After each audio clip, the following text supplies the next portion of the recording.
does work, it works. Hey, put our hands together, please.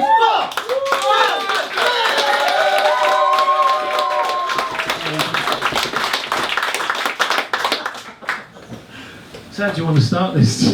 I need some help. I've done this 5-6 times now and I'm still very nervous about doing stuff like this.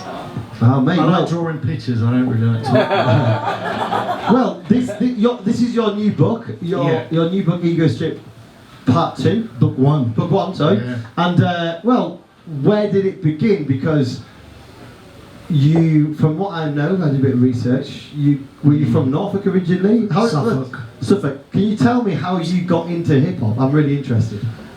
Well, being of a certain age, you know, and it came in a nice package in the early 80s, and I was just one of the kids at the time, 13, 14 years old, that just saw little bits and got completely, what the hell is that? It just looks so unique, rebellious, refreshing. You know, at first it was the dancing, so spinning on my head and everything. Yeah. And then the music was first, but I was at an age where I think the physicality of it and the graffiti art and everything really just rocked my world. So I suppose sort of being from divorced parents and settling. Sorry, Scott, is it gone? That's all right. I really needed an outlet for. You know, I was quite angry, so that was the perfect outlet for it, just to express myself with my friends in the local housing estate, because it was in a shithole. It was in Thetford, Norfolk at the time, Right, yeah. from Suffolk to Norfolk. My dad was American. Sorry, rest in peace, Dad. It was going to Lakenheath and Mildenhall air bases around there, so I'd see little snippets as well there. This was when I was about 10, 11 years old, so I couldn't really process it very well, but it was all part of the journey, really. And I suppose bringing it back, I stayed some times in New York for quite a while. That was a lot later on though. Your dad was from New York, right? He was so I had the dual nationality, so wow, amazing. I went out there. There's a lot of Portsmouth friends in the house.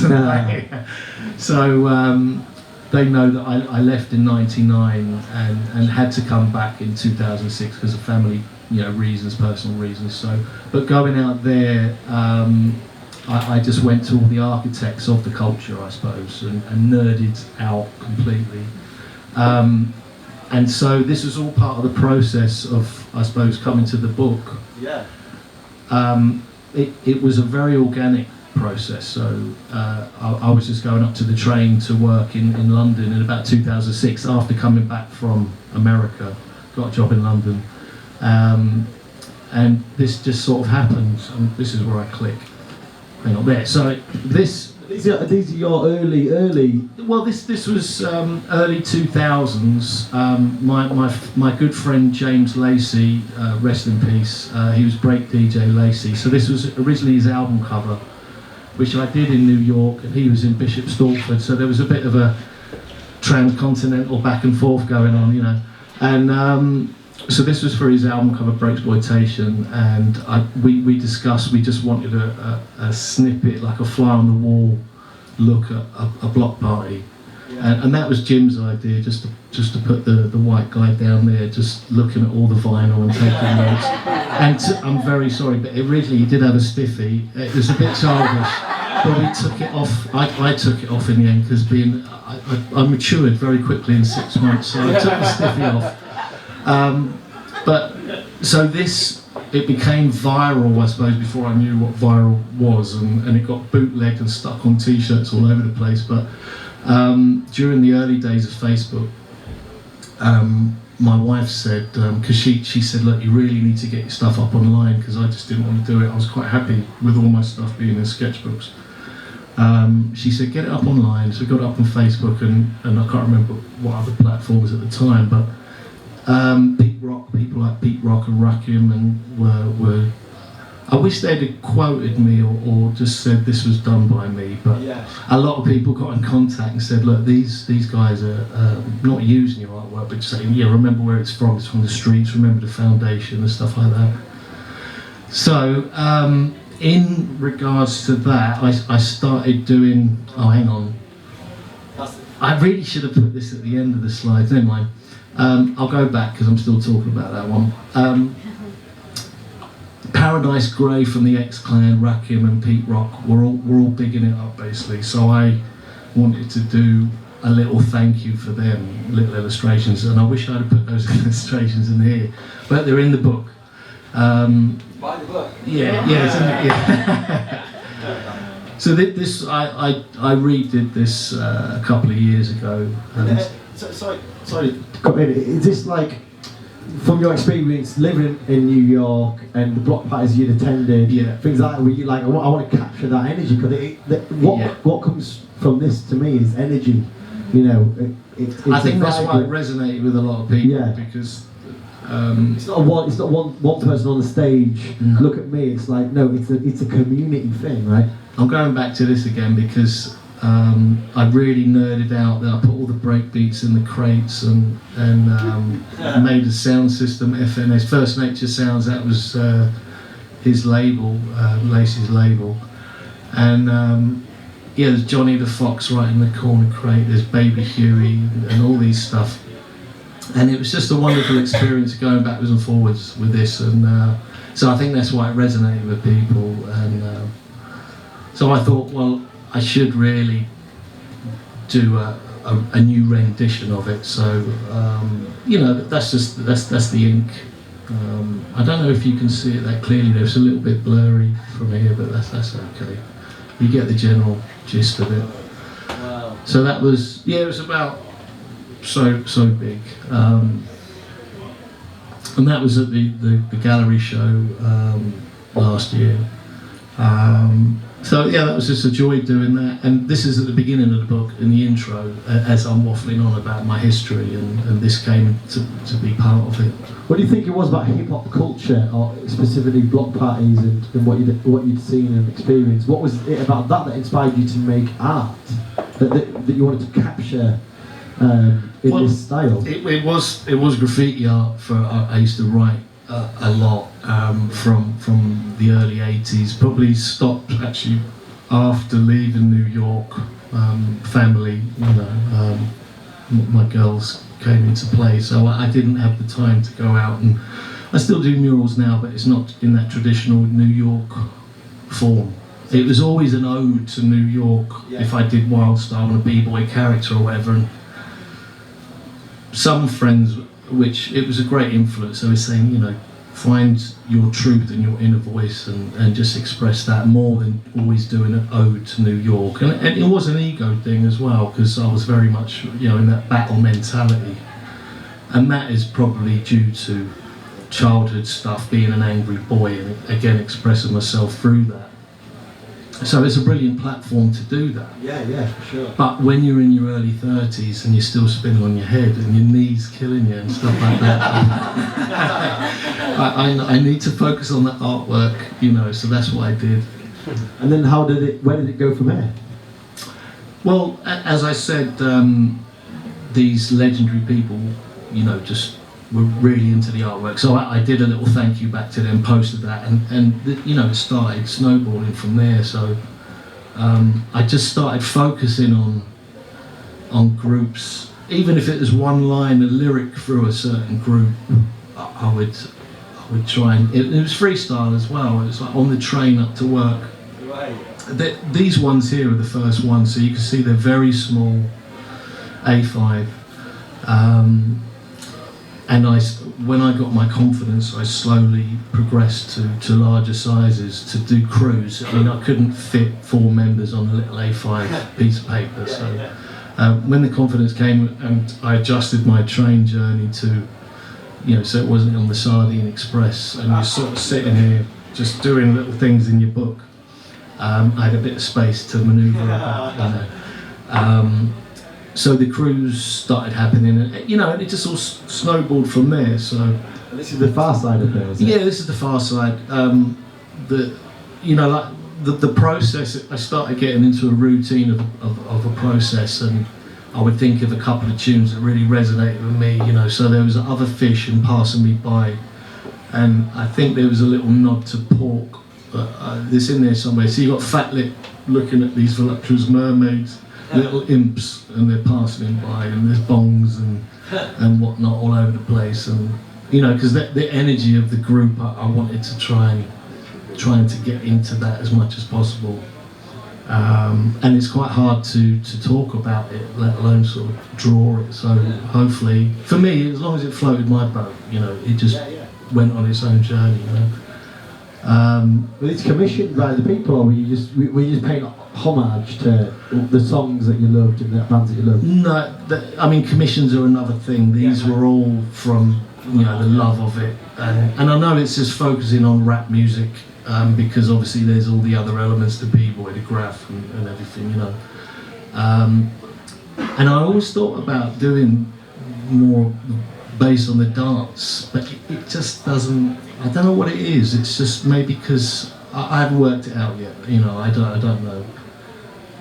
But with the music, because it's sort of etheric and it's a vibe and it's harmonics and everything, I find it easier to draw what you can't see. It's quite hard to explain.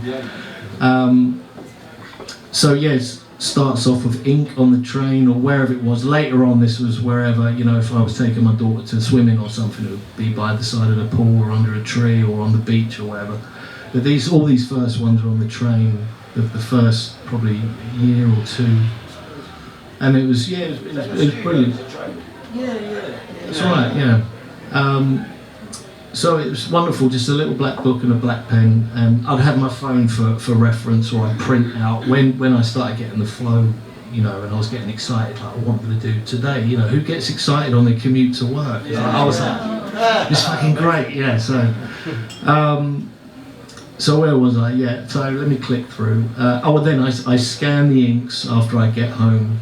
I mean, something like this would probably take a couple of days picking at it. And I'd scan it and digitally colour it in Photoshop, but I always wanted it to look organic and not sort of stiff and sort of lifeless, so a bit more mess and, you know. So this one was quite a well-known one as well, Doom Stroll, I named it, and yeah, that was just a beautiful journey on the train again.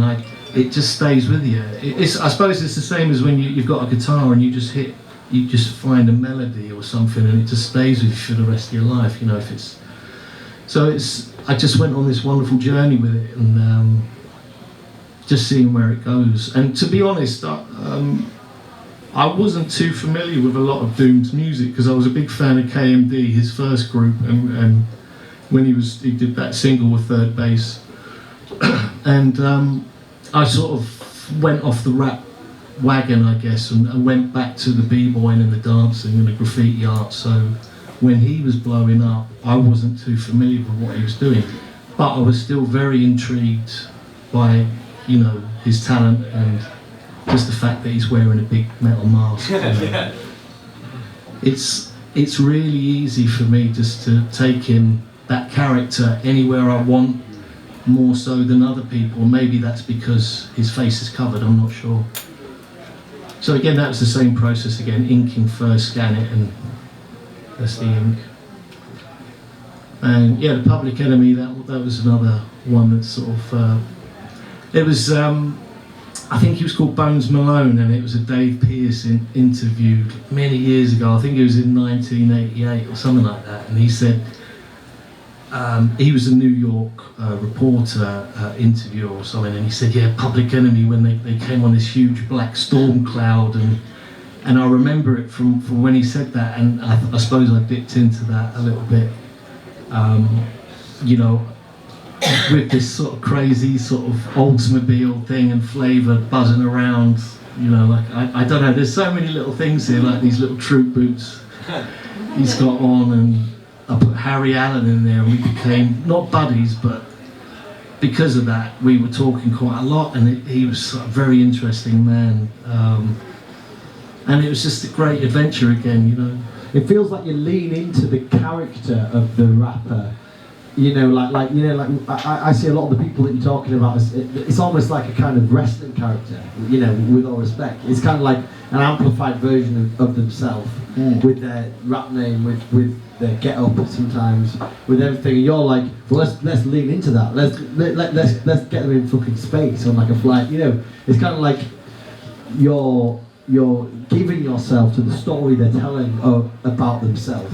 Well, in a way, this is why the book was called Ego Strip, because I was taking away that b-boy macho bravado that I did wear as a sort of personality suit, especially if I was competing or whatever, and it was just exhausting for me personally.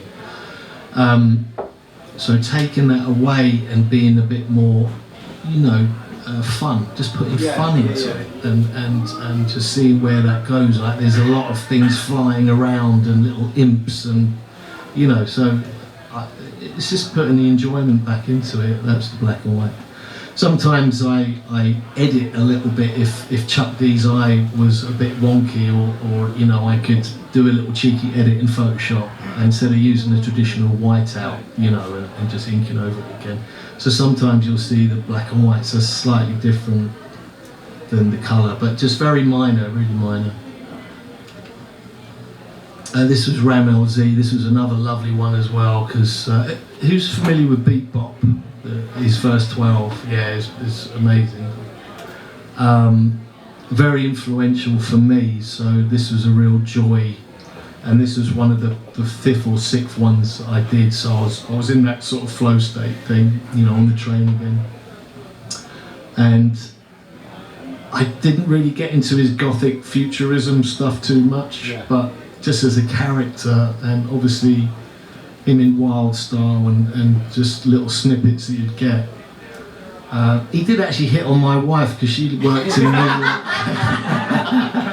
which I was like, oh, that's cool. Yeah, that's what I'm saying. And she wasn't very amused with it, but she did get his really fancy tag, but we lost it. I don't know where it went.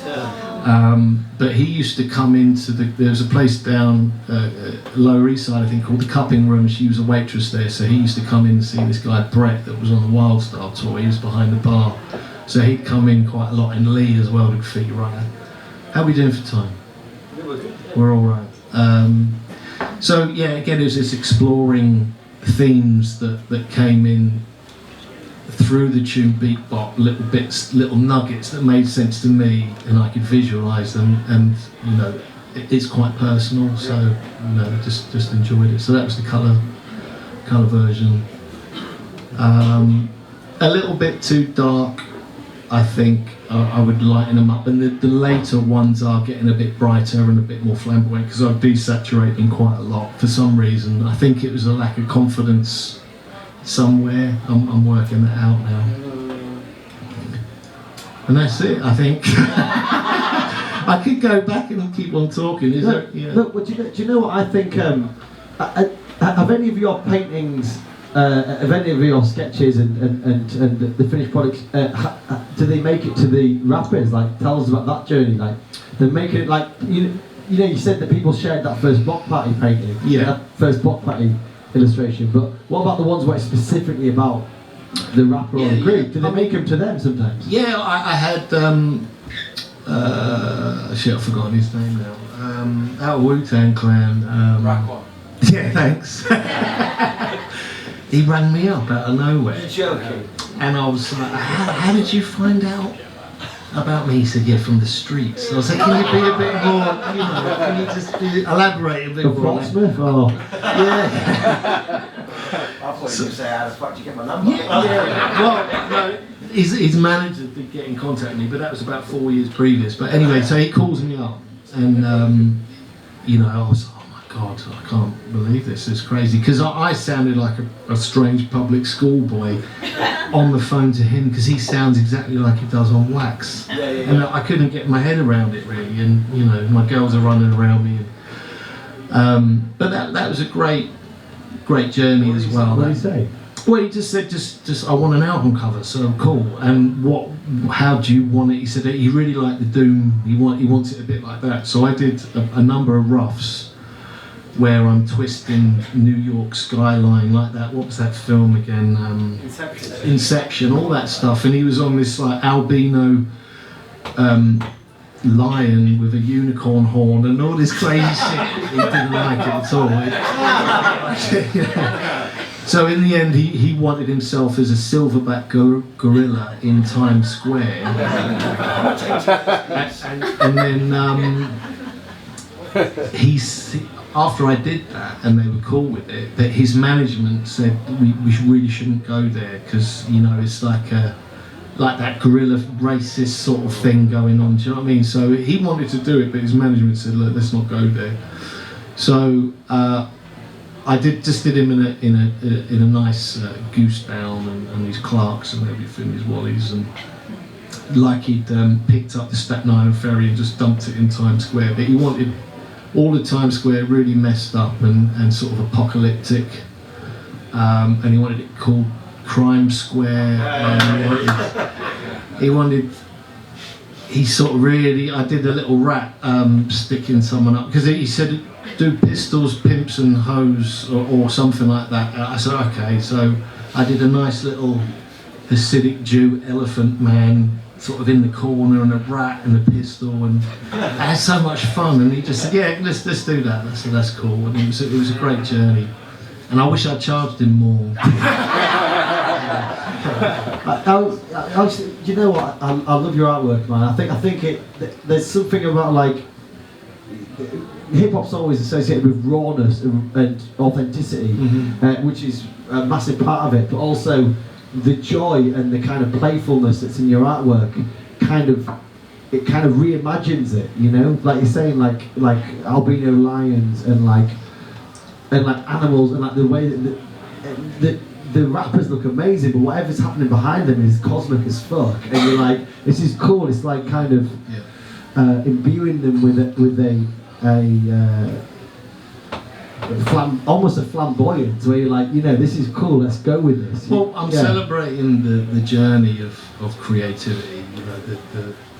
I love trying to, with this basic little black pen, just do all these what will frequencies and all this like other etheric stuff look like. So that's always a brilliant thing to explore. But yeah, celebrating human creativity, black music as well, which I love, and just giving a bit back as well. But it's allowing me just to express myself, and then after a while, the actual artist, it's 50% of the artist, and the rest of it is, well, where can I take this, and so it's having a couple of key elements to keep me, because it could get too abstract, and not. It's a very fine balance, So, have we got any questions for Dan from the audience?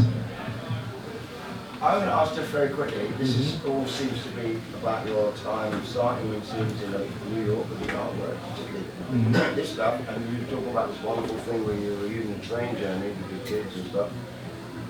When did you actually start fine art in drawing? And when did that actually start? Definitely before your book, right? Well, yeah. My parents were always encouraged me, so they give me the equipment from. I remember drawing when I was 4 years old, So and they encouraged that. And my dad got me rotary pens, but where you hold them upright, and they were really stiff. So so I put those aside. But I was lucky. I was always encouraged by my parents, and you'd like a pat on the back from your friends.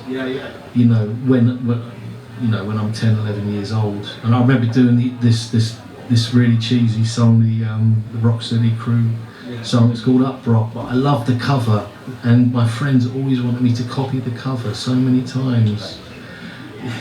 yeah.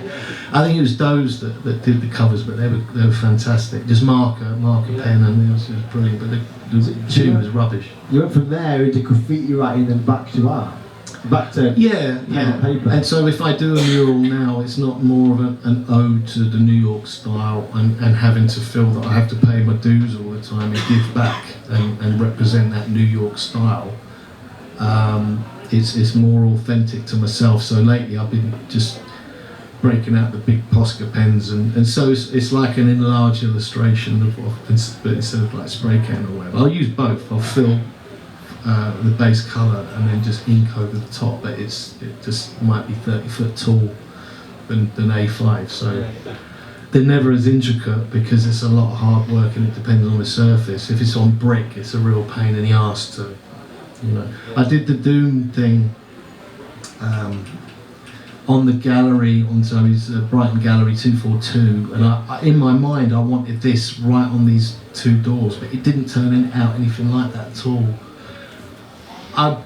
It's okay, you know, you just do, like you were saying earlier, you do it and move forward, just carry on, keep on creating, you know. We've got a question for Dan? Dan, they're very full of narrative, all your pictures. Were you ever tempted to go into animation? I'd love to animate. That was a question about animation. Dan's thought about going into animation. Great question. Yeah. Because it really lends itself to it. I'd love to, but I haven't got the skills to do it. But that's a good point, because there's always little mini narratives that I enjoy and just take to other places on all the pieces, I think. Yeah, I think it's the cross-hatching thing. So I work with Jay Period a lot, who's a New Yorker, and he works with The Roots and Dave Chappelle and all these people. So if I do stuff for him, and I'm constantly doing stuff for him, there's this animator in New York that will do it in After Effects, but I have to strip all the things down, put it in layers in Photoshop. There's a real ball ache, yeah. So, but it's stiff. It's sort of like South Park, sort of, you know. So it's not as fluid, and I think it's the trouble with cross-action. So if I did clear line, like in the Breaksploitation, that'd fit and be a lot easier to animate. It's always a struggle with the cross-hatch. Sorry, but because of that, when you're working on something like that, and they're all portraits, aren't they? So, and do you really feel like you get into the person?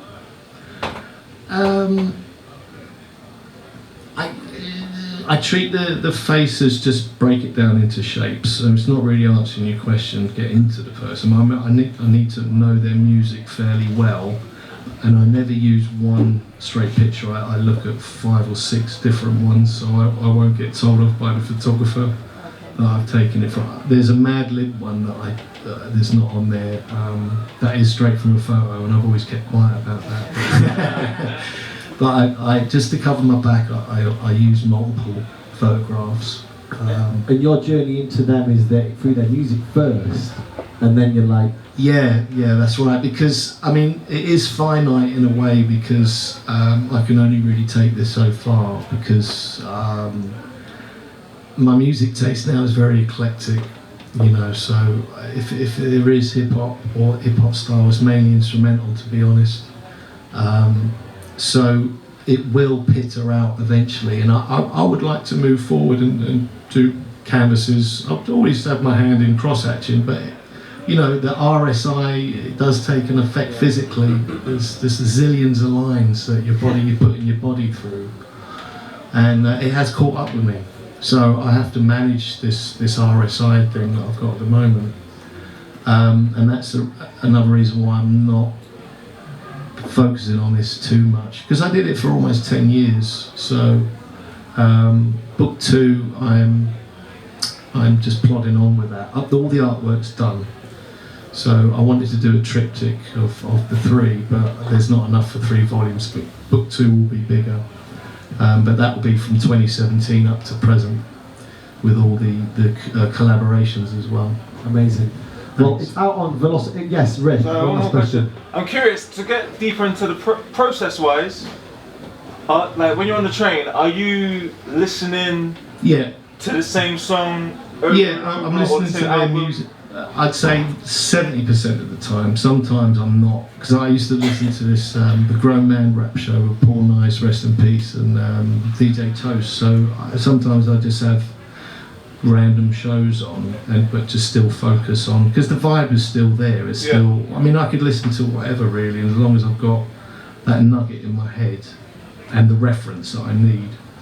I tell you something, drawing Q-Tip and people like Nas, where they're good-looking lads and they've got very like boyish. It's so hard to draw, and I had to draw them so